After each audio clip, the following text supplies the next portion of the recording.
Los medicamentos alópatas que no existen. Alopatía es una invención de Hahnemann. Como él le puso homeopatía a su embuste, dijo que los otros médicos eran alópatas.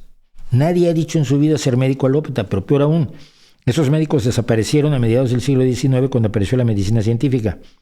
Así que la medicina científica actual no es alópata. Es un embuste de los homeópatas. Que los medicamentos tienen un porcentaje importante de placebo o autosugestión, no lo sabemos, pero lo que sí te puedo decir es que se considera contrario a la ética médica administrarle un placebo a un paciente. Y ningún medicamento de los que te están vendiendo en las farmacias es un placebo. Todos han validado su capacidad de resolver ciertos problemas, su efectividad y su seguridad con los efectos secundarios que toda sustancia tiene, los ha validado científicamente, cosa que un placebo no puede hacer. Precisamente por eso, los estudios científicos de la efectividad y seguridad de un fármaco se hacen comparándolos contra un placebo. Tienes un universo de personas a las cuales a unas les das el placebo y a otras les das el medicamento.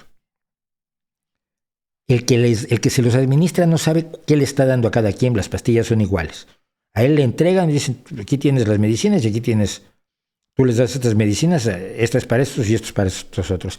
Pero no sabe el que lo administra, no sabe si está dando placebo o está dando medicina, pero se llaman de doble ciego.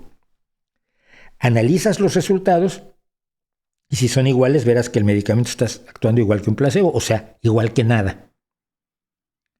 Si el medicamento tiene un efecto superior al de un placebo, entonces ese es el que se puede empezar a trabajar para venderse en las farmacias. En las farmacias no te pueden vender nada que tenga la misma efectividad que un placebo. Ese es un mito de los muchos que cuentan los alternativistas para seguir haciendo su negocio, porque como cuenten la verdad, van a tener que trabajar. Y eso es a lo que más miedo le tienen.